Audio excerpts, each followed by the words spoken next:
Sometimes you need that reset. Oh. And Bader just unloads on this one. Deep left field, and that one is gone as Bader. She was very, very, very close. And I'm dad of the family, so I didn't want to do something I'd regret. And the Phillies versus Marlins game should have been remembered for Harrison Bader's towering home run, a ball that sailed into the stands and sparked a moment every baseball fan dreams of. But instead, it became the birthplace of a viral villain, a woman now known across TikTok, Twitter, and sports radio as Phillies Karen, because what should have been a child's memory turned into a national scandal. This morning, we're hearing from the father and son at the center of that controversy that played out in the stands during the game and has since gone viral. The contradiction was crystal clear: the boy's innocence against a grown woman's entitlement. And millions weren't just watching, they were furious. It all began when the ball bounced into the stands, landing between two empty seats. The father of young Lincoln stepped forward, calmly scooped it up, and placed it into his son's glove. A perfect baseball storybook moment, until it wasn't. That's when a woman stormed in, shrieking, "That's mine!" like she was fighting over an inheritance. The stadium groaned, cameras caught everything, and by morning, the internet had given her a name she will never shake: Phillies Karen. The video looped endlessly, each replay amplifying the absurdity. But at that point, no one had yet heard from the father. His silence left a dangerous vacuum, one that Karen filled with her own version of events. We need to talk about this viral video. This was during the Phillies game against the Marlins. So Harrison Bader hit a home run.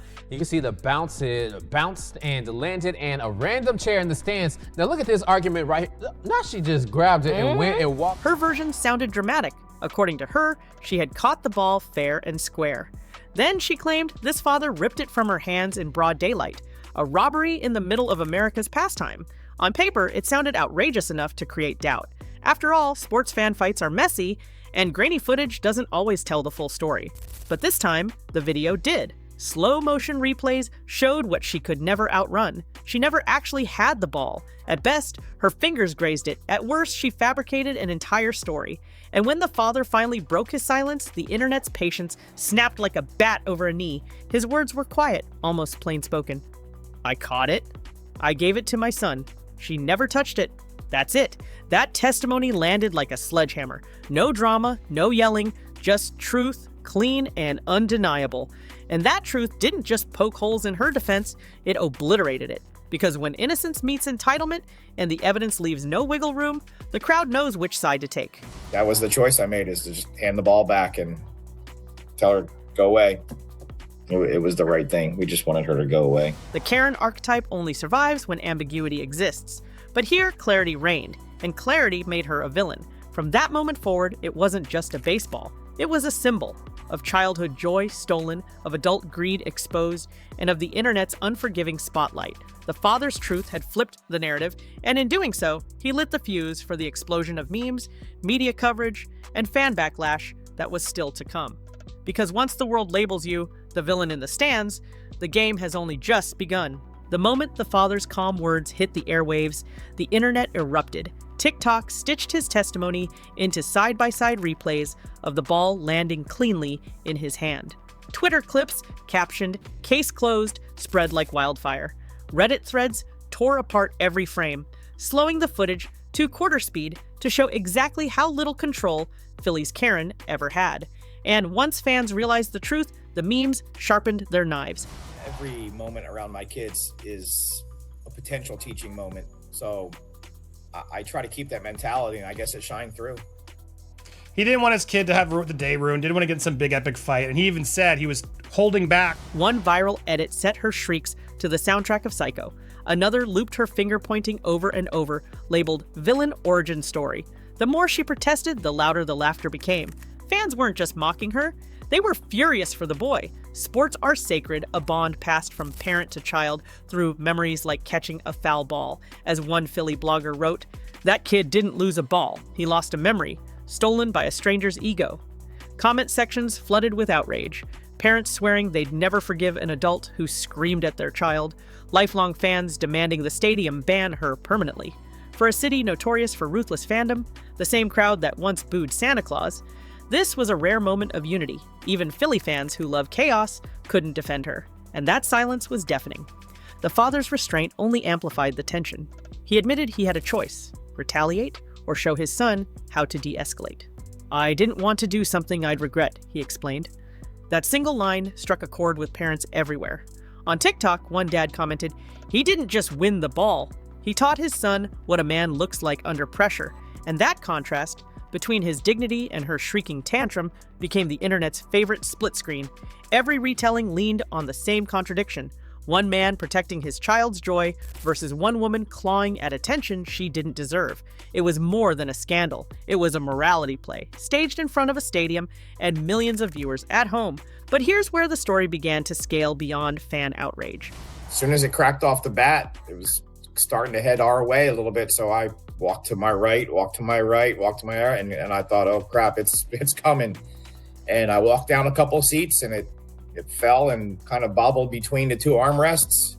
And I picked it up, and as I was pulling away, two other hands came, and I mean, I didn't really care at that point. I just walked away and held the ball up high and put it in Lincoln's glove, and was hoping he'd be on the Megatron TV or whatever, and then she showed up. Sports media picked it up, running segments on ESPN and local Philly stations. Analysts debated whether MLB should step in with a fan conduct review. Columnists noted that incidents like this are why leagues increasingly enforce fan codes of conduct in stadiums. One insider claimed stadium security quietly flagged her behavior as aggressive, even before the internet crowned her the Dementor of Citizens Bank Park. Reports suggest MLB executives feared this could become the next Bartman incident, a viral stain that would stick to the league unless handled quickly. Suddenly, this wasn't just about one ball, it was about the integrity of the game itself. And the irony was impossible to miss. Karen thought she had won a souvenir. Instead, she had ignited a cultural moment where she became the souvenir. A permanent meme, a digital artifact of entitlement. Fans weren't just laughing anymore, they were demanding justice. And that set the stage for the revelations that would expose just how badly she had miscalculated. Karen's defense collapsed faster than a folding chair under pressure. For days, she clung to her story, telling anyone who would listen that the ball was hers, that the father had ripped it away in broad daylight. She doubled down with theatrical gestures, pointing, screeching, spinning a tale, where she was the victim of a public robbery. But once the father spoke, her narrative wasn't just shaky, it was obliterated. I didn't even see her walk up. And as she reached for my arm, she just yelled in my ear, "That's my ball!" Like super loud. I jumped out of my skin. And I was like, why are you here? Go away. And then she's like, "That's my ball. You stole it out of those are from our seats." And I said that there was nobody in that seat. His testimony, backed by slow motion footage, proved she never controlled the ball. At best, her hand brushed it. At worst, the whole thing was fantasy. And the internet didn't forgive that gap. They roasted it. This is where the institutions got involved. Stadium staff who witnessed the incident quietly confirmed the father's account. "He picked it clean," one usher told a local journalist, "and gave it to his kid. She was never part of it." That wasn't just opinion, that was corroboration. And when the Phillies organization stepped in, they didn't just back the boy, they went further. They invited him and his family down to the dugout, introducing him to Harrison Bader, the very player who had hit the ball. They handed him a signed bat, photos, and swag that outshined any single souvenir. The message was unmistakable. The team had chosen sides. The boy's joy mattered more than Karen's tantrum. That gesture detonated across social media. One viral tweet read, "Karen stole a ball. Phillies gave the kid a memory for life." Case closed. Sports bloggers praised the organization for protecting the sanctity of fandom. Even rival team accounts chimed in, with one Marlins fan writing, "Class act by Philly staff." And that's saying something. Karen, meanwhile, walked away clutching a baseball that had become toxic. Fans called it radioactive, cursed by shame. One Redditor summed it up, "That ball isn't a souvenir. It's Exhibit A. Every time she showed it, she wasn't bragging, she was confessing. And the more she held onto it, the more it held onto her reputation." Here's the irony. In chasing one baseball, Karen lost the story. Because in today's viral culture, the narrative is worth more than the object. The father's restraint, the boy's crushed expression, the team's redemption arc, all of it combined into a storyline bigger than the game itself. And Karen, she became the antagonist, not just of one viral clip, but of an entire week's cultural conversation. Memes spliced her alongside infamous viral villains: the Polish CEO who stole a hat from a child at the US Open, the tennis fan who shoved kids for autographs, even Bartman from Chicago Cubs infamy. But this time, there was no ambiguity. Bartman was a tragedy of circumstance. Karen was a spectacle of entitlement, and that distinction mattered. By the time the dust settled, Karen wasn't just a fan, she was a cautionary tale. Stadiums were already buzzing about new policies to prevent incidents like this. Sports commentators debated whether she should be banned for life, and fans online had one brutal consensus: she'd traded her dignity for a cursed ball. And that trade set the stage for the scandal's peak, when public outrage turned from mocking memes into calls for real consequences. By midweek, Karen's humiliation had reached maximum velocity. What began as a viral clip was now a full-blown media circus. ESPN debated her behavior in primetime segments. Local Philly radio hosts shredded her as the Dementor of Citizens Bank Park. On TikTok, edits set her shrieks to horror movie violins and laugh tracks from sitcoms. Twitter renamed her baseball's banshee. Even Reddit threads, usually split between outrage and defense, found rare consensus: she was indefensible. The father's calm testimony had transformed her meltdown from a messy fan fight into a morality play, and she was cast as the villain no one wanted to root for, and the memes were merciless. Compilations spliced her meltdown alongside other viral villains of 2025, the Polish CEO who stole a child's hat at the US Open, and the tech exec caught kissing his HR director on a Coldplay kiss cam. Together, they were branded the Hall of Shame, digital artifacts of entitlement in the Internet Museum of Clowns. YouTubers cranked out top 10 worst fan moments lists, with Phillies Karen instantly debuting at number 1. One edit paired her screeches with a clip of Bartman from Cubs history, captioned, "Move over, there's a new villain in the stands." It wasn't just funny, it was permanent. Once the internet archives you, there's no escaping it. Meanwhile, sports insiders worried about something bigger. Reports suggest MLB executives quietly discussed whether Karen's outburst could damage the league's family-friendly image. After all, baseball markets itself as generational, fathers passing the game down to their children. The sight of a grown adult screaming at a child over a foul ball contradicted that image at the deepest level. One league source admitted to The Athletic this wasn't just bad optics. It was a nightmare for the brand industry commentators, pointed out that MLB is already battling declining youth interest. Incidents like this only reinforce the idea that baseball stadiums can be toxic. Suddenly, Karen wasn't just embarrassing herself, she was giving ammunition to critics of the sport itself. But here's where the drama truly peaked. The father's words became gospel. "No child should ever have their innocence stolen by an adult's greed," he told a reporter. That single sentence cut through the noise like a knife. Fans didn't just share it, they tattooed it into the scandal's DNA. On TikTok, creators plastered the quote over slow-motion replays of Karen lunging for the ball.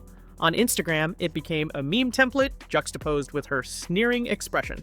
The father's voice became the definitive record, while hers was relegated to blooper reels. She wasn't just losing the PR war, she was losing the story. And in the internet age, losing the story means losing everything. By now, the outrage wasn't confined to baseball. Cultural commentators framed Karen as a symptom of something larger, a generation of entitlement colliding with the innocence of children. Lifestyle bloggers wrote essays about the death of grace in public spaces. TikTokers compared her to viral airline passengers, branding her the mile-high meltdown of the ballpark. She wasn't just a Karen anymore, she was the Karen, a cautionary tale amplified across platforms, industries, and audiences. And her infamy was only just beginning to settle in. When the dust finally settled, Karen didn't walk away with victory. She walked away with a cursed baseball and a reputation she'll never outrun. The father's testimony had stripped her narrative bare. The Phillies' gesture of giving Lincoln a signed bat had transformed the boy into the story's hero. And the internet, relentless as ever, ensured that her name, or at least her memified identity, would be etched into the digital hall of shame forever. Every time that baseball reappears, it won't symbolize triumph. It will symbolize downfall. Because in 2025, objects don't carry value. Stories do. And Karen lost the story the moment she opened her mouth. The fallout stretched far beyond the stadium. Fans began petitioning MLB to ban her from future games, citing the fan code of conduct that stadiums enforce. Sports radio callers argued that banning her wasn't about punishment, but precedent, protecting children from ever facing that kind of public shaming again. Meanwhile, columnists drew brutal parallels to other infamous fan meltdowns. Bartman was a victim of circumstance, one Chicago writer observed, but Philly's Karen, she's the architect of her own humiliation. Even comedians joined in. Late-night hosts roasted her as the woman who booed childhood itself. Each new jab carved her deeper into the cultural consciousness. She wasn't just a meme anymore, she was a morality warning. And here's the bitter irony. In trying to claim ownership of one baseball, Karen lost ownership of her own identity. She's no longer just an anonymous fan in the stands. She's a shorthand for entitlement. A punchline invoked anytime someone crosses the line from fandom into farce. Parents will tell their kids about Lincoln, the boy who got robbed and then redeemed by his favorite team. They'll laugh about the memes, but Karen, she'll remain the unnamed antagonist in that bedtime story, the villain whose greed became a teachable moment. In trying to steal joy, she accidentally gave the world a lesson, and the internet will never let her forget it.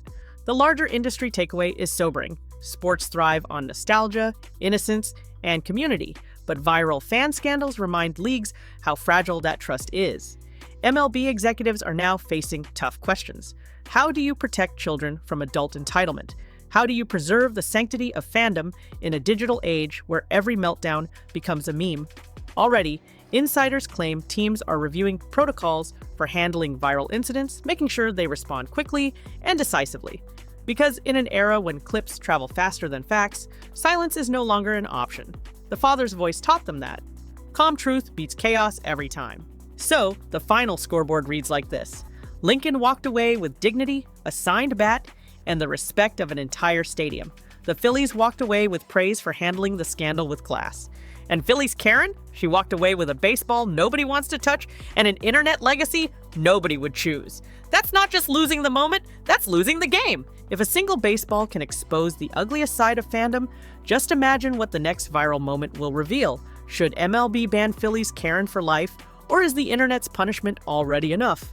Drop your take in the comments, and if you want to be first in line when the next fan meltdown makes headlines, hit subscribe, smash that like button, and stick around, because the circus never leaves town for long.